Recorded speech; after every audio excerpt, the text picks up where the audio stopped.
The challenge takes place at Chilko Lake in Canada, a territory of grizzly bears, cougars, and wolves. As the production crew's boats depart, 10 participants are dropped off at their individual wilderness spots. The first contestant, Tim, never imagined he'd be selected by the show. Now, both excited and nervous, he sheds a few tears on camera. Having fished and hunted from a young age, Tim is skilled with traps, and even bears fall to his arrows. A father of 6, he joined the contest to improve his family's living conditions. Within half an hour of arrival, he spots 2 grouse, but also notices numerous grizzly bear tracks. This area has one of the highest populations of North American grizzly bears, making it impossible to completely avoid their range. The second contestant, Clay, quickly demonstrates his prowess this season. While scouting the woods, he spots an animal trail and decides to follow it, discovering several porcini mushrooms along the way. He collects a good number, continuing until the increasing number of fallen trees suggests no further discoveries. Suddenly, he spots a grouse, and with over a decade of archery experience, hits it from over 20 meters away, impressing viewers. After preparing the grouse by the lake, he separates his cooking area from his living space to avoid attracting bears. Just as he is about to start cooking, he hears a noise behind him. Turning around, he's startled by a cougar staring intently at him. Rather than retreat, Clay charges, hoping to drive the cougar up a tree. If he had his bow with him, the encounter might have ended differently. His bravery is undeniable. The next contestant, Matt, is initially disoriented by the new environment. His confusion is quickly disrupted by the sight of a moose swimming in the lake, though it's too far for his bow. Like Season 6 champion Jordan, capturing the moose would have provided sustenance for the duration of the challenge. Matt and his wife are instructors of primitive skills, adept at tool making and hunting. With over 20 years of experience making fire in the wilderness without matches, he chooses to rely on friction fire starting, though the high altitude doubles the usual time required to ignite a fire. After last night's heavy rain, Billy's tarp accumulated a lot of water. He filtered out the gravel with his teeth and took big gulps directly on camera. Billy, who loves music and the wilderness, usually spends his time managing his band and studying various wilderness survival skills. Recently, his fiancée became pregnant with twins. Participating in Alone was mainly to win the prize money for his family. The other contestants are similar, with overalls and bows in hand. Billy searches for game near the campsite but finds nothing but berries. He wanders to the lake where he spots a rivet in a piece of driftwood washed ashore. Without any knives on his trip, he spends considerable effort to remove the rivet, hoping to forge it into a knife. He first heats it in the charcoal, then pounds it with the back of an axe, and after some polishing, he has a makeshift wilderness knife. Turning back to Tim, considering the potential dangers of grizzly bears and cougars, he decides to focus on building a luxurious shelter before addressing food. He constructs a square foundation with log joints on the ground, leaving space for a door. He then angles 2 logs for the roof frame and fills the gaps in the walls with stones and moss, finally covering it with the tarp. With his deluxe shelter complete, he can focus on food without worry. Ross is the first female contestant this season. She has been sleeping in a temporary shelter by the lake, now busy looking for a permanent settlement. Despite her gentle appearance, she's tough enough to take on crocodiles and is determined to hunt all 29 large North American animals with a bow, aiming to prove she's as capable as any man. She finds a suitable clearing not far from the lake and decides to move there. Determined, she binds 2 tripods with rope, then covers them with a tarp for a simple shelter. The smaller space helps retain heat, and the sealed smoke from the fire won't bother her, allowing her a brief respite. By day 4, Tim, having spent a lot of energy building the shelter and consequently losing 6 pounds in 4 days, is desperate for food. He uses a stone to hunt grouse, a bizarre choice given his skills with a bow. His toothbrush comes in handy. He cuts the end, makes a hole, and attaches a fishing hook with a line to act as a lure. He plans to try fishing by the lake, but strong winds make it difficult to cast the line, so Tim decides to return to his shelter and rest. On the second day, Clay made a fishing rod from a branch and fashioned a reel. Expanding the shelter requires energy. On day 5, he went fishing at dawn. After about an hour, he felt a tug on the line. Clay successfully landed a 2.5-pound rainbow trout, the first fish of the season, using only a bottle cap and umbrella cord as bait. Before moving, Ross ate a lot of bearberries since she couldn't find any other substantial food. These berries alone sustained her. but they led to abdominal pain and nausea that night. The high fructose content in wild berries can cause bloating, pain, and vomiting. She spent much of the night awake and vomiting up the berries she ate during the day. Tim was even unluckier. That afternoon, he went out looking for food and saw a grouse fly into the bushes. His intense desire and rapid breathing from excitement, coupled with days of little food and low energy, triggered a heart attack. Ignoring the grouse, he hurried back to his shelter with severe chest pain. Knowing he had a history of heart issues, and despite not wanting to disappoint his supportive wife, he tearfully made the call to withdraw from the competition, becoming the first to be evacuated on day 6. The next contestant, Colt, joined because his mother is a huge fan of wilderness survival shows. He lives alone on a deserted island, where he installed his own utilities and spent 42 days alone last winter, making the competition relatively stress-free for him. While acclimating, he found a path made by a grizzly bear with plenty of berries nearby, requiring him to stay extremely alert. The 7th contestant, Nate, served 24 years in the military, including in the wars in Iraq and Afghanistan. He developed a resilient personality under pressure and knows how to make fire by friction and set traps. Near his starting point, he spotted a grouse in a tree. After setting up the camera, he stepped into frame, drew his bow, and aimed. Despite the close range, his arrow missed, flying just below the grouse.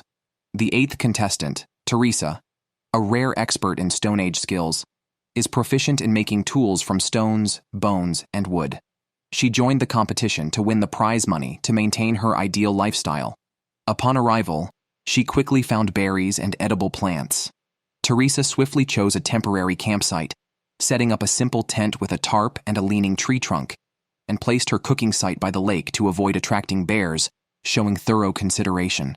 Michelle starts by showing a close-up of a cricket to the camera, then braces herself mentally before popping it into her mouth, crunching away. The taste isn't bad, just a bit tough on the teeth. Michelle has lived for 4 years in Alaska and with Siberian natives, learning many survival skills, including setting traps and identifying edible plants. Despite her petite frame, she possesses a strong inner spirit. Initially, her survival strategy focused on gathering plants. She found a lot of nodding onions on a hillside, a collector's paradise. Cooked, these onions provide about 20 calories per 100 grams. She quickly gathered a large amount, getting off to a smoother start than others. She also found plenty of rose hips. While eating them, she inadvertently spotted a grizzly bear swimming towards her from across a lake, several meters away. Frightened, Michelle quickly hid in the woods and watched the bear move away before she felt safe again. Teresa, while still energetic, wants to get her shelter in order. She plans to build a pit house, a semi-subterranean dwelling excellent for warmth. Without ideal tools, she uses sticks, stones, and found moose bones to dig into the earth. Throughout the process, she finds insect larvae in the soil and snacks on them as appetizers. After 5 to 6 hours, she expends thousands of calories. Jordan, the last contestant, eats ants found in wood for breakfast, noting their sour taste resembling lemon juice, although in frustratingly small quantities. He finds a clearing in the jungle where he plans to build his long-term residence. Building and hunting are his strengths, having spent much time in the wilderness. He joins the show to win the prize money to pay off his mortgage and spend more time with his wife and kids. Jordan plans to build a lean-to cabin using logs as thick as thighs. Although it consumes a lot of energy, once built, it will save him more in the long run. He uses mortise joints to assemble the logs into a square structure, nearly completing half by midday. He sleeps in a small tent made of tarp, and at 10:30 p.m., half asleep, hears a large animal moving outside. Judging by the sound, it's a bear, but luckily, it's scared off by the noise he makes. The next day, he finds a small path about 30 to 40 meters from his camp, explaining the bear's visit. Reluctant to move again, his priority is to find food, as building the house is physically demanding. Colt chose extra tarp over a fire starter, making him the second contestant this season to do so. His first 2 attempts at making fire with a bow drill went smoothly, but today he struggled and became worried. Eventually, he managed to start a fire with great effort and vowed never to let it go out again. Unlike others who prioritized building shelters, Colt decided to build a boat first to fish in the lake for food. Despite never having built a boat before, his rowing experience helped him craft it adequately. He wrapped it with the extra tarp he chose and filled it with more sticks to increase buoyancy and fully stretch the tarp. The simple structure didn't take long to complete. He then carved paddles with an axe and eagerly launched the boat for a test. Good news, it had enough buoyancy. Bad news, it lacked stability and needed additional braces. Yesterday, Nate picked chanterelles, planning to make soup this morning, but squirrels stole half of them, souring his mood. To ensure survival, he planned to fish using a trot line, a main line with baited branch lines at intervals for better chances of catching fish. After setting it up by the lake, he only needed to check it periodically. Nate initially intended to collect wood for his shelter, but encountered the squirrel and retrieved the stolen mushrooms. He considered shooting it to improve his meal. After collecting some wood, Nate built a simple A-frame shelter, placed acorns on the sides, covered it with a tarp, and finished his task. He then checked the trot line. Lake Chilkoot was generous without much hassle, and he smoothly pulled a fish ashore. Though not very large, the fish, along with chanterelles and berries stewed together, helped alleviate his fatigue. After digging the underground part of her pit house, Michelle started on the frame. She dug a post hole in the center and selected driftwood from the abundant supply by the shore. After installing the chosen post and stabilizing it with stones and sand, she arranged logs around it and secured them with wire at the front. Her shelter was half complete. As another female contestant, Michelle's shelter was much more solid than Nate's. She placed a beam between two tripods, essentially creating a larger version of Nate's shelter with a similar construction method but more interior space. Day 7 arrived, and Billy started building early in the morning. He first secured the roof beams and pillars, scraped off the bark to prevent fire hazards, and protect the tarp from punctures. Extra measures were taken for the wind-facing wall by layering branches and bark. With that, the basics were covered. Driftwood found by the shore was perfect for making a bed. He gathered branches for padding, and lying on it was extremely comfortable. His shelter was nearly complete, but his stomach was still empty. He almost caught a fish yesterday, but it slipped off the hook. So far, he hadn't seen a single grouse or deer, and the dense tree population made hunting impractical.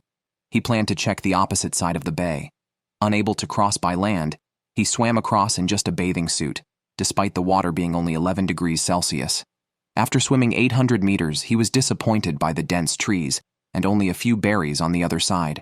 His arrows were blocked by branches, and he swam back empty-handed, wasting thousands of calories. Tonight, he would have to make do with a soup of petals and roots. Worried about the approaching autumn and the potential lack of even grass to eat, he envied Clay, who had the best food supply so far. Clay started with grouse and mushrooms, caught a trout, and still had half left by day 7. Fearing a bear might steal it, he tied the legs of his spare underwear tight, placed the fish inside, and hung it mid-air. With a relatively ample food supply, his house was almost finished. He used moss to fill the gaps between wood and stones in the fireplace, tested the fire, and was pleased with the perfect results. Now focused on food, Clay, knowing he was lean, realized he couldn't survive just by enduring hunger. He needed to hunt big game like elk to have a chance. He targeted an open, bushy slope, thinking it likely to find deer. When he arrived, he discovered it was a forest devastated by fire, with wood scattered all over the ground, making navigation difficult. After a fruitless and exhausting hunt, he luckily found many berries in a meadow. Planning to save some for later, he utilized the principle that cold air sinks. He dug a hole in a low spot, enclosed it with wooden panels, lined it with moss, and stored 4 liters of berries for gradual consumption. Matt's situation wasn't much better than Clay's. He too hadn't secured any meat. He resorted to digging up wild chives, chopping them up and cooking them with other wild greens to make a soup. It barely provided enough calories. After finishing the soup, he planned to go hunting with his bow and arrow, only to find that mice had chewed through the bowstring overnight. Furious, Matt cursed the mice in a long tirade. It would be a huge loss to quit the competition over this, so he tried to repair the string. Although not as good as before, it was still functional. Later, Matt set up a deadfall trap, determined to make the mouse pay for its actions and to add some meat to his otherwise vegetarian diet. Turning to the female contestant Ross, her shelter was probably the simplest. She had started foraging early, crafting a fishing rod from wire and branches, complete with a reel and lure, trying to approach modern fishing techniques. She hoped to catch 7 or 8 fish a day, but by 6 p.m. by the lake, Not even a nibble had occurred. Fish resources were not as abundant as in Canada's Great Slave Lake from Season 7. That evening, just as Ross was about to turn off her camera and sleep, she heard disturbances outside. Judging by the sounds, it was a hungry grizzly bear. Close to hibernation, anything could be its meal. Ross quickly fired bear bangers into the sky, scaring the bear away while she sat in her shelter, shaken, but thinking of the $500,000 prize. Another female contestant, Michelle, had a harder day. She dug up a few cow parsnip plants during the day, using the hollow stems to blow on her fire and roasting the root bulbs to eat. Native Americans also used these as food. Michelle took a bite with a tentative mind, but the taste was horrible, not at all pleasant. Only the fish in the lake could provide all the nutrients her body needed. She made a longer fishing rod, weighing it down with rocks by the lake, hoping for a good catch. She planned to expand her shelter but soon felt nauseous, from her stomach to her armpits.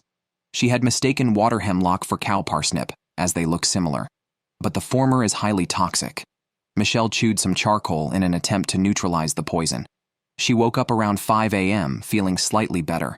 Luckily, she had only taken a small bite, or withdrawing from the competition would have been unavoidable. Jordan, originally a carpenter, was obsessed with making his shelter perfect. Sadly, time and energy were not on his side. However, the quality of his shelter was the best among the contestants this season. Now Jordan desperately needed food to replenish his strength. He couldn't remember how many times he had tried fishing. After waiting tirelessly for 2 to 3 hours, he was in disbelief when he finally dragged a fish to shore, shouting with joy. The fish weighed over 2 pounds, enough to feed Jordan for at least 3 days.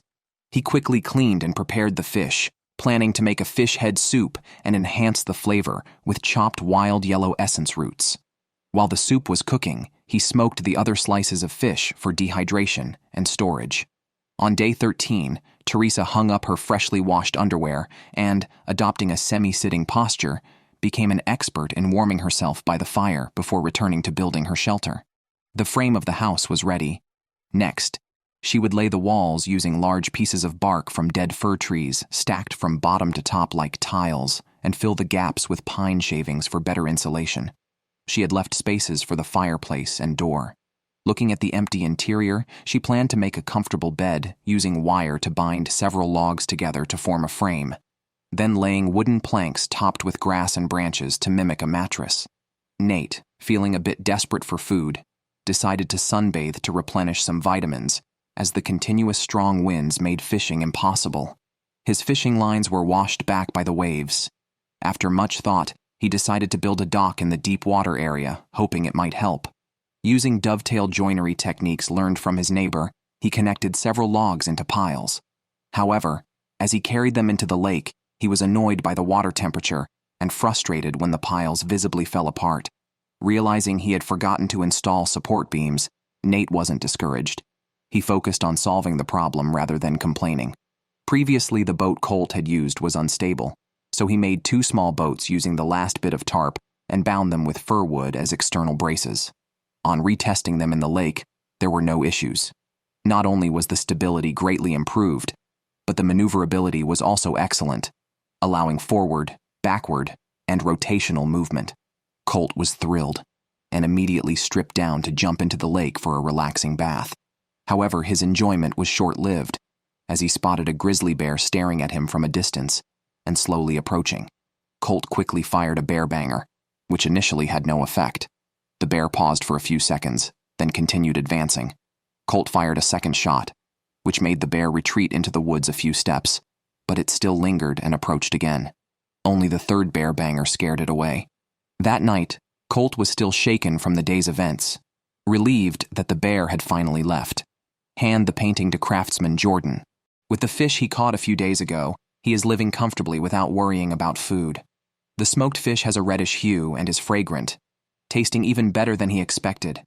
The cabin is almost complete, only lacking a door. Jordan plans to make the door with wire and wood and install it with hinges for opening and closing. Without an electric drill, he uses his imagination, cuts a groove in the wood with a saw, and secures it with wire to the wall and the door's crossbars. He binds it with harder wood, fitting it perfectly. Finally, he uses a bent branch as a door latch. With this, the cabin is complete. On day 16, Colt dreamt of delicious food and decided to treat himself today since he hasn't eaten meat in half a month. He paddled to the center of the lake, and immediately a fish bit his line, but it got away before he could pull it out of the water. Over the next 3 hours, he had 4 bites but failed to catch any fish. His fishing skills clearly need improvement. Fortunately, his perseverance paid off, and he finally caught a rainbow trout weighing about half a pound, proving that his boat and fishing methods were effective. He quickly thought of several fishing techniques to try in the future, feeling a step closer to the $500,000 prize. To prevent homesickness, Jordan's main strategy is to keep himself busy. This time, he decides to make a pipe. He drills a hole in a stick to form the bowl, cuts off the excess, and carves it slightly for style, then inserts a hollow branch as the handle. He completes his wilderness-style pipe and fills it with traditional Native American tobacco, living more and more refinedly by the day. Nate sits in his camp, drinking freshly brewed pine needle tea. A squirrel is on a nearby branch. Let's look at contestant Ross. Her breakfast is unappetizing seaweed. So far, she hasn't caught a single fish. Now, she hopes to catch some small fish with a fish trap to sustain herself for another month. However, the trap is crudely made. Large fish cannot enter, and small fish can escape. She places it in the shallow waters near the shore, securing it with stones. Time will tell, but she expects to catch nothing. Fortunately, there are berries in the grass, which have been her sole source of nutrition these days. As days pass, the berries either fall to the ground or turn black. She believes they will all be gone in half a month. Since Jordan finished making his pipe, he seems to have lost his spirit, completely absorbed in missing his family. Keeping busy no longer helps him cope. Viewers of wilderness survival shows can probably guess that he ended up making the expected call to quit the competition. Over to Clay, who hasn't had a successful catch since landing a 2-pound rainbow trout on day 5 of the challenge. Today, he decides to make a scoop net. He crafts the frame himself and uses the inner core of a parachute cord. It takes him half an hour to finish the net. He heads to a spot he scouted earlier. It seems the fish in the lake know he's equipped with a net, as now they won't even bite the hook. Michelle finds a few snails, which taste like crispy chicken. These days, she relies on snails and crickets for protein, having not had a proper meal. Her fishing rods, placed in the lake, haven't yielded anything either. Like Ross, she plans to make a fish trap, but her craftsmanship far surpasses Ross's. She persists through the hardship, hoping to use the prize money to care for her brother-in-law, who has Down syndrome. Michelle places her fish trap in deeper water, hoping to catch some fish. Matt is under significant pressure. As a survival instructor by profession, he hasn't achieved notable success in the challenge. Others have at least shot a grouse, but he hasn't even caught a fish until now. Suddenly, Matt finally catches a rainbow trout, though it is as small as the one Nate caught earlier. He eagerly returns to make a soup with wild chives, savoring every bit, including the leftover fish bones. Such a small amount of food can't fill his hungry stomach after half a month. His solution is meditation, using his thoughts to communicate with his family to alleviate his pain. He then realizes his shelter lacks insulation. He might manage now, but it won't be good as the weather cools. Being the contestant with the least body fat, he needs to enhance his warmth measures. Matt finds a dense grassy area in the forest and decides to gather some dry grass for bedding. Unexpectedly, he disturbs a ground wasp nest preparing for winter. Several stings later, he runs out. Billy made a knife from a rivet he pulled out of deadwood and showed it off in front of the camera. It works well for chopping wood. Only 18 days into the challenge, he has already lost 31 pounds. Although he is quite heavy, he can't keep this up forever. The dense forest in his area makes hunting impossible, so he plans to weave a fish basket from willow branches to catch fish in the lake. While talking to himself and weaving the basket, he suddenly hears noises from the slope below and turns to see 2 grizzly bears. He quickly fires a bear banger, scaring them away. It's his first encounter with grizzlies in decades. His heart is still pounding after the danger has passed. When he places the finished basket in the lake, he wonders if it can really catch fish in such shallow water. Michelle, having nothing else to do, constructs a conical shelter to protect her fire. After working, she feels unprecedentedly weak. She desperately needs food as she only has berries and wild vegetables today, which provide very little energy. To get enough salt, she even eats her own mucus, but she's still getting weaker by the day. She hopes the fish basket will yield some results, but upon reaching the lake, she's stunned to see it empty, either washed up on rocks or possibly retrieved by a bear, plunging her spirits. Unable to imagine how she'll continue, she even notices her teeth discoloring from malnutrition. Feeling close to her limit, she remembers seeing some grouse near her dwelling. She takes her bow and arrows and puts her last hopes on hunting grouse. After wandering in the woods for several minutes, her legs are weak, and despite her efforts, she sees no grouse. She collapses in a chair at her campsite. Just then, she sees a grouse hiding behind a tree within her sight. She quietly approaches for a shot, but the grouse dashes into the bushes and disappears. With her last hope gone, she decides after a moment of thought to call and quit the competition. On the 21st day of the challenge, 7 contestants remain. Due to poor fishing results, Clay shifts his hopes back to hunting. Otherwise, with his physique, he definitely cannot compete with the other heavyweights. He walks a long time to a previously unexplored forest area. Calming down, he carefully observes his surroundings and listens to the sounds of animals. Finally, he discovers a good sign: a pile of deer droppings, the first deer trace he has found since the start of the challenge. Since it's getting late, he heads back.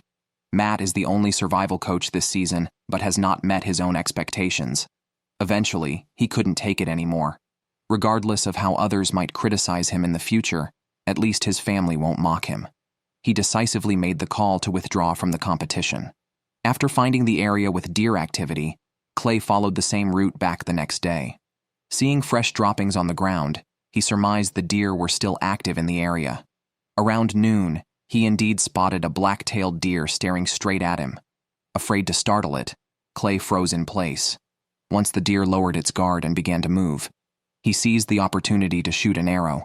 Reaching the spot where the deer was hit, he followed the blood trail and found the broken arrow, indicating the deer couldn't have gone far. The black-tailed deer finally expired in the grass. At that moment, Clay's anxiety was relieved, and he couldn't help but shout with joy. The deer weighed about 60 kilograms. With numerous grizzly bears in the forest, Clay wasted no time and began to butcher the deer, carrying several legs back to his shelter, which was 4 kilometers away. Fearing that grizzly bears might be attracted by the scent, he hurried back. By 5 p.m., he had brought all the deer meat back to camp.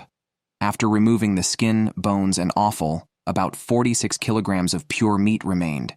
Keeping it in the shelter posed a risk of attracting bears, so he had to find another place to store it temporarily.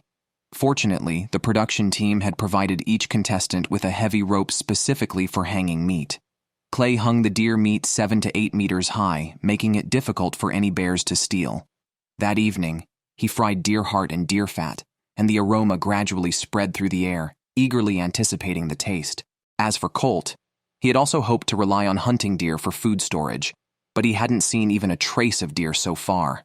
He had no choice but to gather wild onions and berries.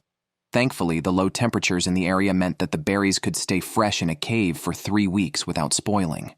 Taking advantage of their availability, Colt spent time each day gathering them to prepare for the winter. When talking about the $500,000 prize, he envisioned using the money to build a community farm to give more people a chance to experience the wilderness. However, unexpected events occur quickly. The next day, as he went to have some berries for breakfast, he discovered a bear had raided his storage overnight, eating half of the berries. Due to local legal restrictions, fishing nets could only be used after surviving for 45 days. Naturally, Colt also thought of making a large fish basket using fir branches. After completing the basket, over a meter tall, it was the only one that seemed hopeful among the contestants' creations, as others were either too small or too crudely made. Rowing to the middle of the lake, Colt wasn't sure how deep the water was. He placed the basket, marking the spot with driftwood. Logically, there should be a good chance of catching fish.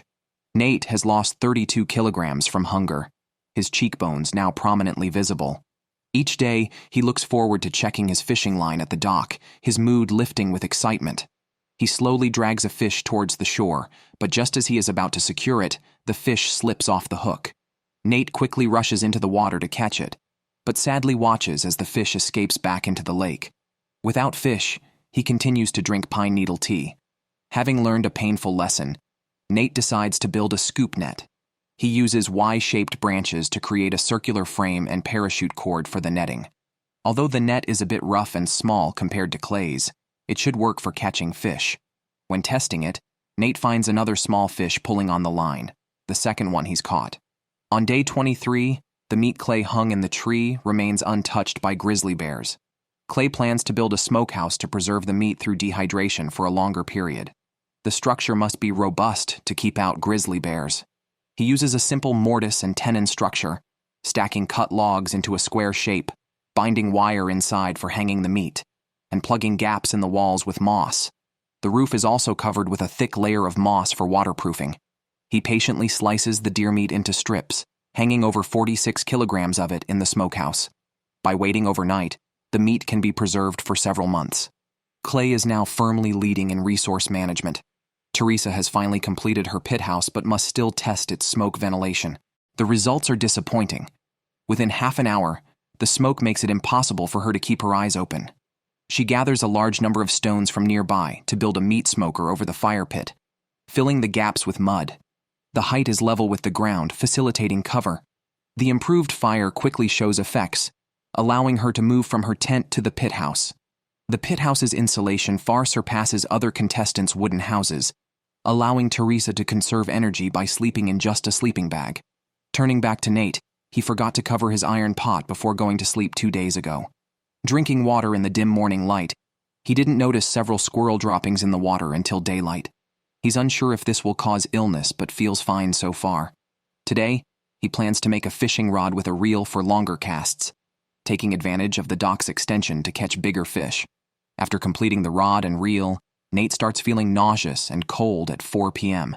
He suspects an infection from salmonella carried in the squirrel feces, as nausea and chills are typical symptoms. Regretfully, he makes the call to withdraw from the competition. Billy hasn't eaten any meat since the challenge began. He has lost 45 pounds.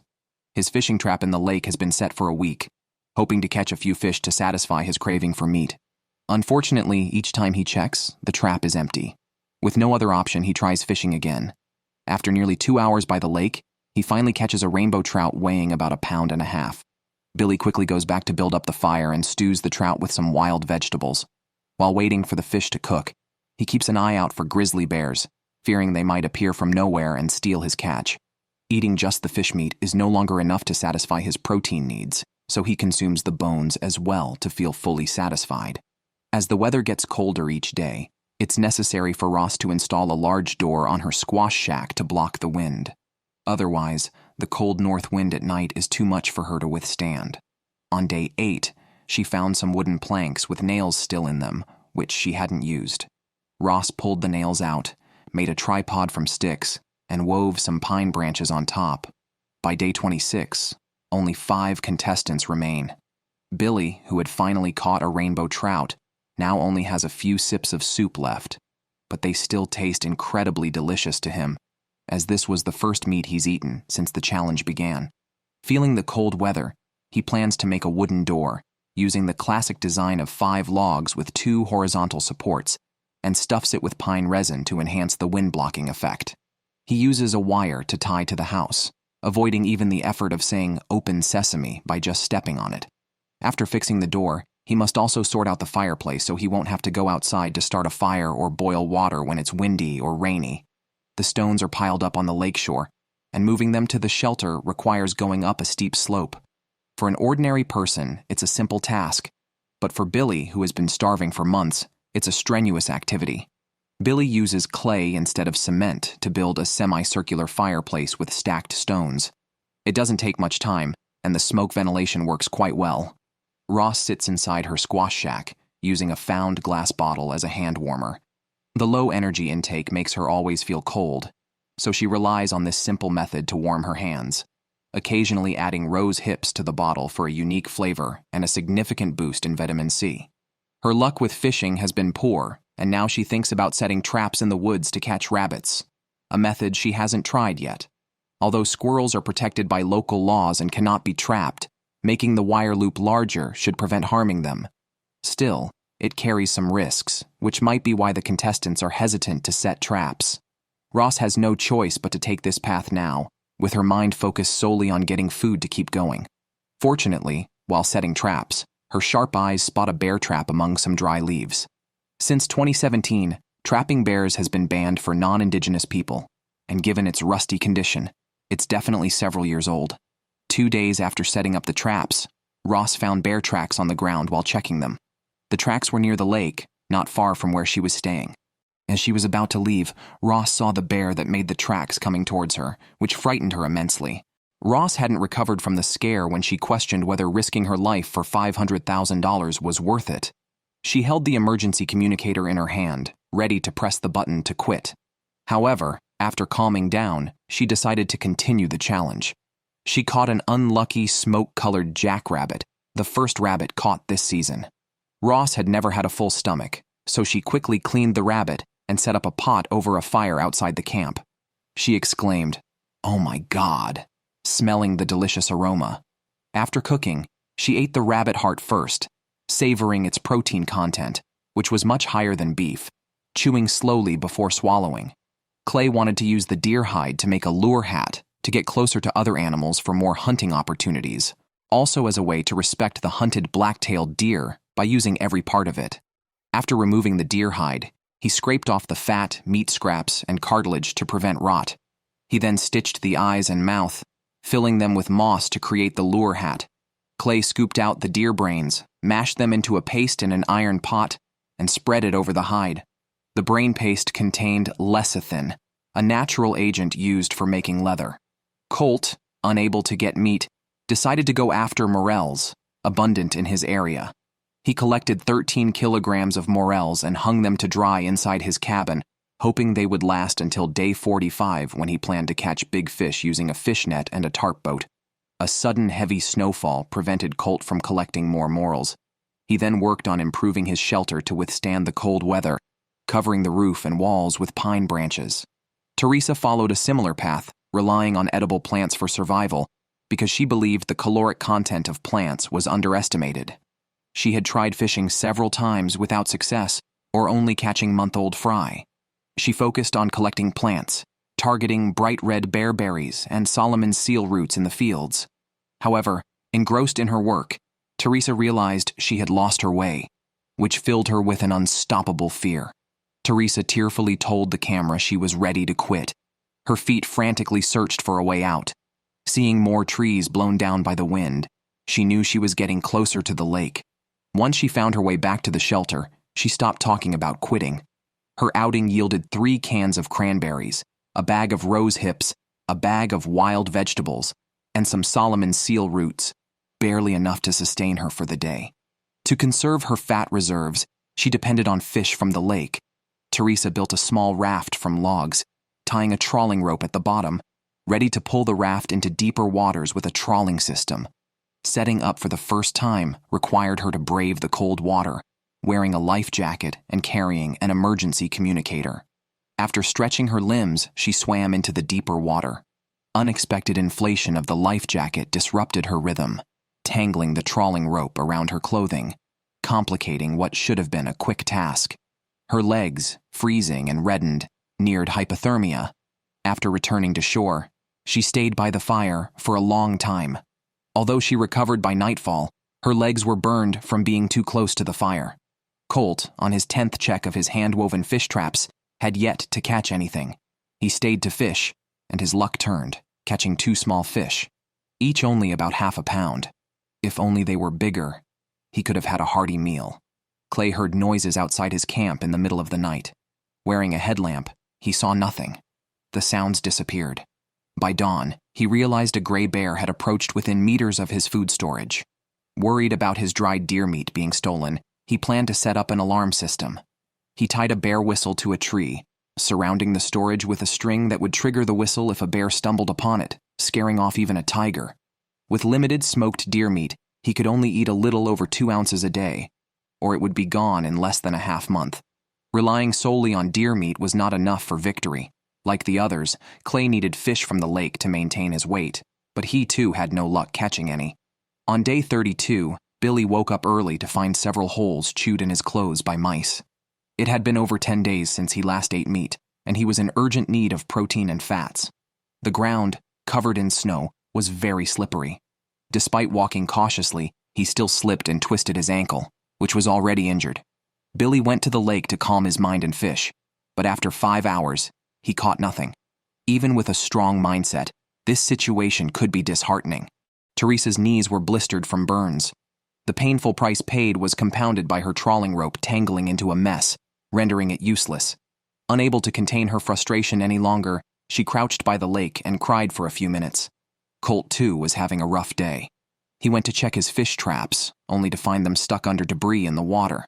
After several attempts to free them failed, he cut the nylon rope to minimize the loss. Ross ventured into the woods to check if her traps had caught any rabbits, hoping rabbit meat would sustain her. However, she was unsettled to find cougar tracks in the snow following her own. She worried that even if the traps caught rabbits, the cougar could be a threat. Indeed, the cougar hadn't taken any rabbits, but it had tampered with the traps, making successful hunting even more challenging. Ross felt her toes throbbing with pain. Back at the shelter, she removed her shoes and socks and discovered frostbite symptoms, meaning she had to warm her toes every hour, severely limiting her time outside and work efficiency. Clay finally finished making deer leather, which he used to craft a lounge chair. He accidentally spotted a gray bear near the lake while setting it up. Not wanting it around the camp, he followed its tracks to understand its movements. Suddenly, he was frightened as the bear emerged just 7 to 8 meters behind a tree and charged at him. Clay quickly used bear spray, averting a dangerous situation. By day 36, Teresa cleaned her camera lens early in the morning, clearing the previously hazy image. She left her hut to forage, not wanting to be a vegetarian in the wilderness. Despite her lack of success in fishing and hunting, she had been surviving on plants. Unexpectedly, while walking along the lakeshore, she found a small fish on the gravel, a surprising source of protein, likely dropped by an eagle. Her luck continued as she spotted another fish in the water, weighing about 3 pounds and fresh enough to eat. If the other contestants knew, they would surely be envious of her incredible find just steps from her door. Teresa was already very weak. The 2 fish were crucial for her. Although the boiled fish tasted unpleasant, she forced herself to swallow it, hoping to sustain herself for another 10 to 15 days. Ross's situation was grim. Her frostbitten toes were constantly in pain. The rabbit she caught had only a little meat soup left, hung on a tree dozens of meters from the camp. She wanted to retrieve it for breakfast, but her weak body made walking feel as strenuous as running a marathon. Gradually, she couldn't even hold the camera steady. Her vision blurred, and her hearing seemed to decline. Ross quickly called the medical team to examine her. After describing her symptoms and being checked by the medical staff, she had to evacuate immediately to avoid severe health risks. Her endurance was well known. Surviving over 30 days with just 1 snowshoe hare was already her limit. She was carried onto the boat when she left, leaving only 4 contestants in the challenge. Facing a temperature of -12 degrees, Billy lived in a drafty wooden cabin which was very tough. He collected moss from outside to fill every crack between the logs and made a fire in the fireplace to slightly warm the interior. Gillnets could not be used before day 45, and he couldn't wait to finish weaving it, placing all his hopes on it. He also made a soup spoon, fantasizing about how great it would be to sit in the cabin, eating fish and drinking soup heartily. To pass time faster, Billy made a bear spear, cutting off his belt and sewing it into a sheath for the knife. The craftsmanship was quite good. Colt didn't see any animal tracks in the snow and decided to go fishing. Unlike Teresa's luck, he found a dead bird floating in the lake, which didn't smell bad. He plucked it on the spot, planning to take it back to the shelter to eat. Since the start of the challenge, he had lost 60 pounds. Without eating some meat soon, he risked being forced to leave the show by the production team. Eating the dead bird carried the risk of infection from parasites, but Colt only ate it after making sure it was thoroughly cooked, not stopping until he had finished everything. Teresa wore a homemade parka, specially prepared to handle the cold weather for her wilderness solitude. Wearing new clothes greatly improved her mood. Today's task was to collect rose hips. Thanks to the late drop of rose hips and bearberries, they became Teresa's life-saving food here. She filled the cloth bag she brought in half an hour. Previously, while cleaning fish guts on the lakeshore, she noticed many small fish coming to eat. She thought of making a fish basket. Since she couldn't catch big fish, catching several small ones would also do. After completing the task, she planned to place the fish basket in deeper water.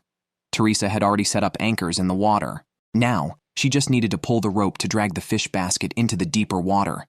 However, things didn't go smoothly. The fish basket got stuck halfway and wouldn't move. She had to use her long legs to walk into the lake and properly set up the fish basket. I seriously suspect she did it on purpose. By day 44, Colt also started weaving a gill net, striving to get every knot and float right. He worked from morning till nightfall to finish the gill net on time. Unexpectedly, at 2:30 a.m., a fierce wind blew, giving him a bad feeling. Worried that his tarp boat might be damaged, he went to the lakeside with a headlamp to check. Sure enough, 2 rope knots had loosened on the boat. It was fortunate that he checked. Otherwise, just when he could use the gill net, the boat might have sunk the night before. That would have been infuriating. The next day, Billy sawed down a slender pine tree, removed all its branches to use as a long pole for binding the gill net, and chose a suitable spot to lower the net. He secured the long pole with stones to prevent it from being washed away. He hoped the gill net would turn his fortunes around. Otherwise, he would have to rely on his body's fat reserves to endure, just like a bear. Colt wasn't in a hurry to get into the water, but decided to add a few more beams to the boat and replace 2 crossbeams to increase buoyancy and stability.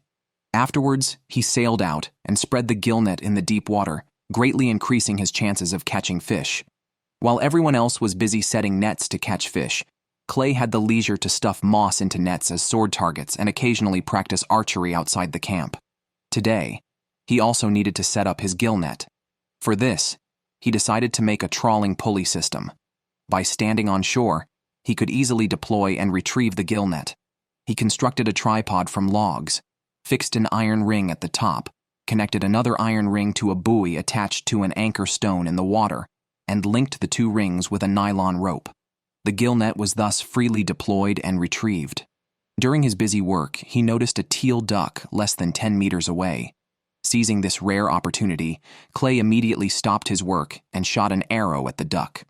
Unfortunately, the wave pushed the arrow just under the duck's belly, and he missed the chance for a follow-up shot. It was an exciting time for checking. Teresa's highly anticipated fish basket had been washed ashore by the large waves, which were more destructive than she expected.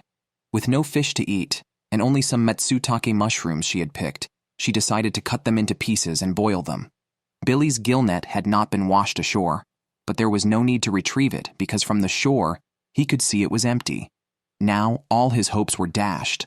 Facing continuous attempts and failures, his mood sank to an all-time low. He wished his father was there to encourage him, but his determination to persevere remained unshaken. Clay's gill net also yielded nothing and got tangled by the waves. If he continued to catch nothing, winning seemed unlikely.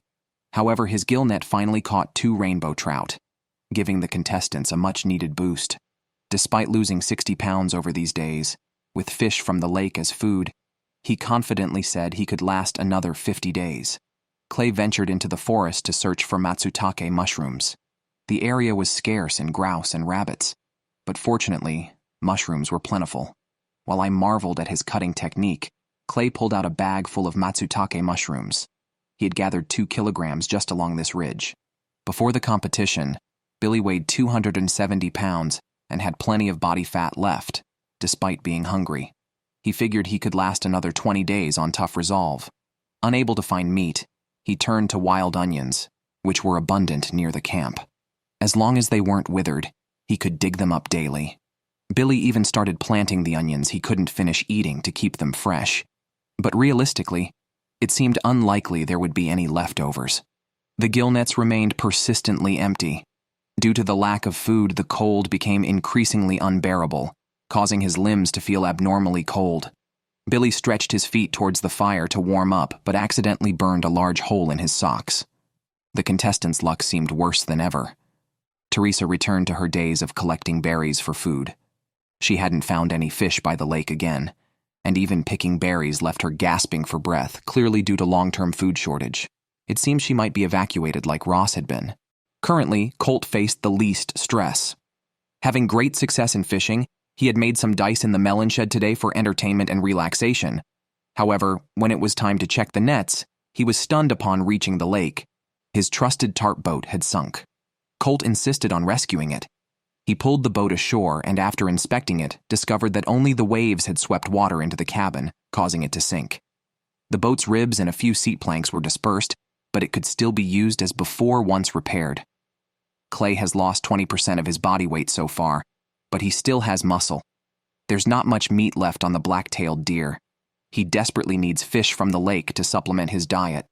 This time, his gill net finally met expectations, catching a rainbow trout frozen in an arc shape, which could provide about 2,500 calories. However, the waves tangled the gill net again. He decided to relocate the net near a large boulder, cut a log from the forest, and use it as a ladder on the boulder. Clay climbed up, threw the anchor stone connected to the float into the lake, moved the tripod over, assembled the trawling system, and secured the gill net in place. On day 58, Colt got a foreign object in his eye, making it difficult to even open his eyes. Despite this, he couldn't let it affect the competition, especially as he was close to winning. He used a syringe from the provided medical kit to flush out the foreign object. Then, he rowed his tarp boat to check the gill net. At this exciting moment, the gill net caught another bull for him. With this momentum, Colt could easily last 100 days. Back at the shelter, Colt arranged the iron pot for stew, enjoying fish soup and fish meat, with the situation looking very promising. After eating well, Colt chopped a big pile of wood for firewood, enough for half a month. Since the gill net was so effective, he expected the days ahead to be comfortable. From morning till night, he constantly burned calories and finally set another net in the lake the next day. However, the old net caught nothing today. Was the good start over so soon? Teresa didn't want to be a vegetarian, but with limited skills in fishing and hunting, she had berries again this morning. She mashed the cooked berries, formed them into balls, and baked them on the fire, creatively turning them into a meal. While waiting, she sat by the fire doing handicrafts, planning to make a hook for hanging the iron pot. But seeing her handle the saw, I knew trouble was brewing. She wasn't skilled, and as expected, she cut her left hand. Although the medical kit had the necessary supplies, a severed tendon that couldn't heal on its own would force her to call and quit the competition. Fortunately, the wound wasn't that severe. Otherwise, quitting in such a way would be frustrating for anyone. Let's look at Clay again. Seeing the strong winds and high waves, he guessed the gill net would have no catch and decided to hunt grouse and rabbits in the forest. Instead, he found fresh cougar feces on the ground. Local laws allowed contestants to hunt cougars. With Clay's stored deer jerky running low, catching this cougar would not only provide about 10 pounds of meat, but also fulfill a long-standing wish. Unfortunately, despite searching all day, he never saw the cougar. That evening, Clay made a tube out of deer skin that emitted sounds somewhat like a deer's call, but also resembled the cry of a dying hare. The next morning before dawn, he left the shelter with his bow and arrows, planning to lure a cougar with the sounds and shoot it. Unexpectedly, the situation changed rapidly. Gray bears, absent for a long time, had returned. Clay spotted their tracks in the snow, only 7 or 8 meters from the shelter. He had no choice but to abort the hunting plan. If the deerskin tube attracted a bear instead of a cougar, it would be a double loss. Billy's gill net had never caught anything. Billy decided to move it, refusing to believe he couldn't catch a single fish. Now, climbing a steep slope left him breathless, showing his physical weakness. A few wild onions in the garden were his food for the day, enough to sustain him for another week. He had quit his job to join the contest, with barely any money left in his bank account and twins on the way. Winning the $500,000 prize was crucial to avert a financial crisis. On day 66, although Billy's gill net hadn't caught any fish, he found one on the shore, possibly stranded or dropped by a bird. It was his first meat in nearly 50 days. He cooked the fish until it was charred.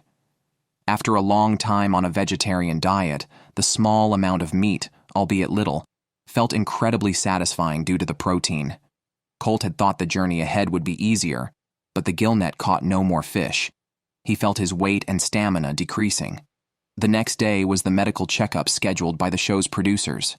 All contestants feared being forced to leave due to health issues, but it was inevitable. Colt lifted his shirt to reveal his emaciated body, having lost over 30 kilograms. The other contestants were not faring much better, anxiously awaiting the medical report. Surprisingly, Colt was the contestant disqualified. Despite catching 3 large fish in the past 20 days, his significant weight loss beforehand was too great. The doctor said his cardiovascular system was under immense stress, and staying could cause permanent damage. Facing permanent injury meant automatic disqualification. If Lake Chilkoot in Season 7 had the same fish resources as Big Slave Lake, Colt might not have been disqualified and could have been a strong contender for the champion. Clay had finally finished his deer meat and was now also facing a food crisis. He had moved the gill net to a new location a few days earlier, but it was empty and tangled when he checked it this morning. Clay could no longer tolerate the device. Even after placing it deep in the water, he decided not to waste more time on it. Teresa was semi-giving up, lacking hunting skills and unwilling to hunt. This morning, she made a broom in the pit house. Her craftsmanship was impressive. She took the broom outside, intending to clear the snow off the roof, but being on a vegetarian diet, she quickly felt dizzy and had to lie down again. Without wood for the fire due to not collecting it the day before, she forced herself to gather wood outside. Walking on land, she felt as if moving through water. While collecting wood, she saw deer tracks in the snow, the first since the challenge began. But she was indifferent, either too weak to care or unwilling to change her situation. Teresa had settled on berries and mushrooms. On day 69, she received a text from the show saying her medical checkup was moved up and to stay at the camp. She fantasized about being the last one standing and that the crew would soon announce her victory, but reality was harsh. Teresa had become extremely thin, and the early medical checkup was due to poor last results. Her heart rate had increased by 20% over the last week, a possible sign of impending heart failure, making her the 3rd contestant to be forced to leave. Now only Billy, the endurance king, and Clay, the deer hunting expert, remained. Billy's gill net was predictably empty. Desperate, he decided to eat pine bark. After peeling off the outer bark, he collected the inner layer, containing digestible sugars, fiber, and starch. He boiled the bark in a pot. The red color looked tasty, but it was hard to swallow. Drinking more made him feel nauseous. Not wanting to lose the little food in his stomach, he decisively covered the pot and planned to look for other food. Clay had given up on fishing and decided to focus on traps and hunting. He had set several traps for squirrels in the forest. The first trap had been touched, as there were many rabbit tracks around. As expected, the second trap caught one. He thought that would be all for the day, but 3 wire snares caught 2 snowshoe hares, boosting Clay's confidence as his food supply dwindled. The savory stewed rabbit meat satisfied his hunger. Every bite was precious, and he couldn't bear to waste any, bones included, wanting to consume more calories. That night, a noise outside from a fallen net woke him. Clay thought a gray bear had knocked it over. Opening the door and shining a flashlight, he found a fisher, a fierce animal with no natural predators and protected by local laws, hence he couldn't hunt it. Otherwise, Clay would have shot it with an arrow right then. Billy was devastated by a few sips of pine bark soup. He felt extremely nauseous yesterday and still hasn't recovered, lying in bed as if waiting for death. He must go out to find food to fill his stomach. While searching nearby, he discovered a large patch of wild onions, ensuring he wouldn't worry about food for the next few days. Since the start of the challenge, Billy has been eating wild onions, frying some and boiling others. After eating them for over 2 months, he still praises their taste. I truly admire his perseverance. Clay's situation isn't promising either. Today, while checking his traps, he saw fisher tracks in the snow following his own footprints. It seems the fisher had checked the traps before him. Clay felt a sense of doom when he found blood near the traps, likely left when the fisher stole a rabbit. If the fisher keeps visiting each night, Clay figures he won't last much longer in the competition. Every time Billy returns from fetching water from the lake, he has to climb a steep slope, walking about 100 meters. Today, he felt his heartbeat accelerate for the first time, pounding intensely. He suspects he might have heart palpitations and feels dizzy as if he's falling apart. Billy continuously apologizes to his wife, admitting he might not last much longer. Clay is also reaching the end of his resources. On day 71, Thanksgiving Day, he took out the family photo he had brought, but resisted looking at until now. Overwhelmed with longing for his family, he shed tears he hadn't shed in decades and prepared himself to go home to see them. On day 73, the crew's yacht appeared on camera, indicating someone had called to quit. The question was, who could it be? The answer was Endurance King Billy. Over the past few days, he had felt his heartbeat increasing and his breathing becoming labored. Although he could continue to endure hunger and isolation, losing 90 pounds was the limit for his body. Any further weight loss could be dangerous, so Billy had no choice but to withdraw from the challenge. On day 74, Clay became the champion of Season 8 of the Wilderness Survival Challenge, winning the prize money.